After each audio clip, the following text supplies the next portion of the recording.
Let's talk about suction. When you think Dyson, think manchestervacs.com.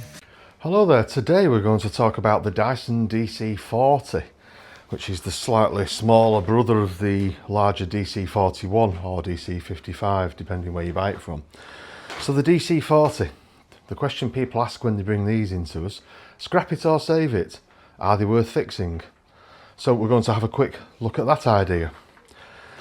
The DC40 was the one that Dyson launched. It's the first one that they launched without a back pedal. Previous to that, like the DC25s, used to press a pedal at the back to recline the machine. What people used to do with those, a bit like Dyson's from before that, they used to put the foot on here, force it backwards and break the pedal mechanism. We used to spend a lot of time fixing those pedal mechanisms. So Dyson addressed that by making machines that just reclined on their own like that. So if somebody does decide to stamp the foot on it to bring it back, they're not going to break it. And that's what they did with the DC40 and the 41. So the DC40 nowadays, they're a bit of a mid-sized machine because the DC41 was the bigger one. This is the middle-sized one. And there was a DC50 that's like this size, which was the slightly smaller one. So it became the mid-sized machine, the one that they tried to aim at everybody. And you know, this machine actually, the DC40 and this particular range, is really where Dyson's innovation stopped. Because when they went from this, they went into UP machines, which look pretty much the same. They share lots of parts, not everything. But there was no great innovation past this. And in the one that came after this, which was just a ball with a few stripy colours on here and a little bit jazzier looking, nothing particularly improved over this model. And that's the point where Dyson said that they were going to stop innovating with mains powered machines and they were going to tilt more into cordless machines. And I think that was around the same time that they re-domiciled themselves in Singapore and really tilted big into the Asian market, into hairdryers and fans and more cordless vacuums and earphones and all the other kinds of things that they do now. So because Dyson's biggest market is now Asia, and because they're morphing themselves into a technology company, they're not really interested in mains powered vacuums anymore, which is one reason Sebo ate the breakfast, and even rubbish like Shark has managed to eat the breakfast. Please don't buy Shark, people. Whatever you buy, don't buy Shark.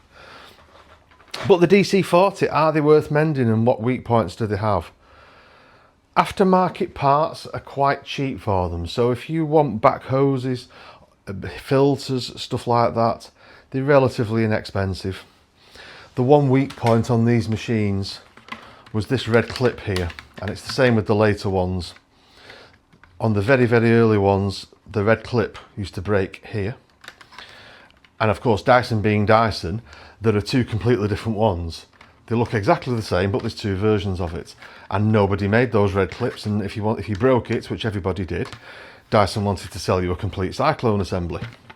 Well, we solved that because we started making the clips.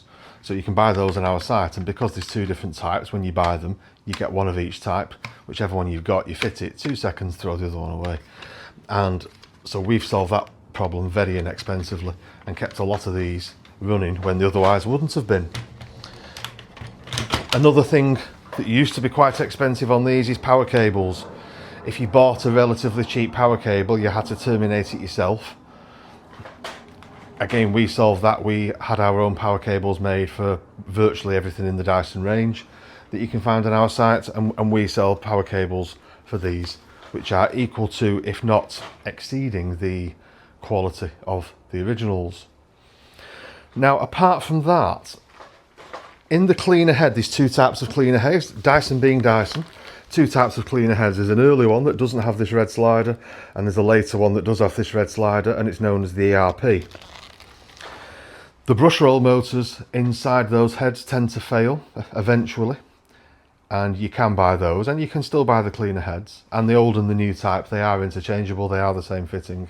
So if you can't get one, you can fit the other. So cleaner heads tend to fail, but are repairable and are just about affordable. And if you've got the smarts to take them to pieces and repair the motor, they are okay. The PCBs that control the cleaner head in these, very reliable. They tend not to go wrong. They're all right. The thing that tends to put these machines in the scrap is the main motor. As usual, Dyson being Dyson, there's a couple of different possibilities of main motor in there. And if you buy, nobody makes them aftermarket. So if you buy a new motor, they're probably getting up for 100 quid, 70, 80, 90 quid for a new one, a genuine one if you can still get one. So on the whole, if you need a new motor for one of these, you're probably going to scrap the machine, because if you're going to service it and do a few other little jobs to it while you're there, it's going to put you into over 100 quid territory, some labour. Maybe you'll change the filters, you might need a power cable while you're there, a couple of bits and pieces, and you're going to be spending, what, 150, 160 quid on it. Probably not worth it. You can get a good recon for less than that. For 100 quid more, you can buy a new Dyson ball. So if your DC40 needs a main motor, your best bet is probably see if you can find a good used one on eBay. But caveat emptor with used DC40 motors, because they're quite a small motor, they don't last forever, and they're not serviceable like, say, a SIBO motor would be. You can't take them to bits and change carbon brushes and stuff like that very easily. You can try, it won't work. It'll run like a firework and go bang. You have to replace it.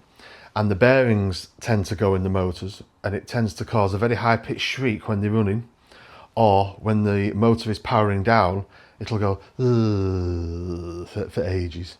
That's when you know the motor's on its way out. The problem with buying a used one on eBay, if you buy one, the guy who's tested it, he doesn't know is it knackered or not. He's going to put some power to it and go, that works, and sell it you for 15 quid. And you'll buy it, and it'll probably be just as bad as the one you're taking out. So unless you're buying from a seller that you know, or a seller that has a really good reputation, don't bother if you're buying a used motor. And that really is what tends to put many of these into the scrap. Because if people fetch one in for repair, and we recommend a new motor, I think they're about 80 quid, something like that. And then we have a service charge on top and any other bits and pieces. People don't want to spend £150 on one of these anymore. And you can see why not if you can buy a new one for like 250 quid or thereabouts.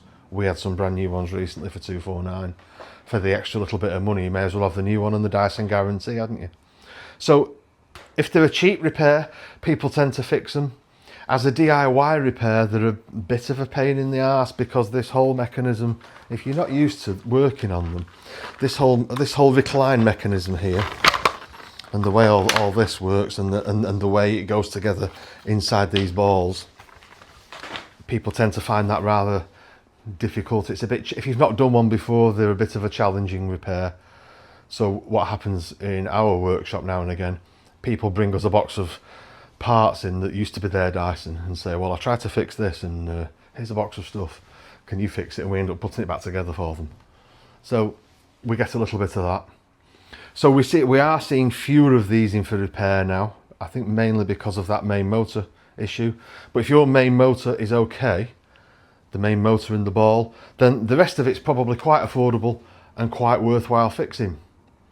So down below the video there, I'm going to put a link to the spare parts page on our website. So if you need any bits and pieces for these hoses, cables, filters, odds and sods, small motors in the head PCBs, we've got little hoses underneath. We've got everything at reasonable prices. And that really is the Dyson DC40. We don't see as many of them as we did. And yes, people are still fixing them, but perhaps not quite as readily as they fix in some other models that we'll discuss in other videos. So down here I'm going to put 2 other Dyson related videos. If you're having a look around our channel and you're researching different Dyson models, you may find one of those videos of interest too. And you'll find lots of other Dyson related content on our channel. So thank you for watching, see you next time, and don't forget to like and subscribe.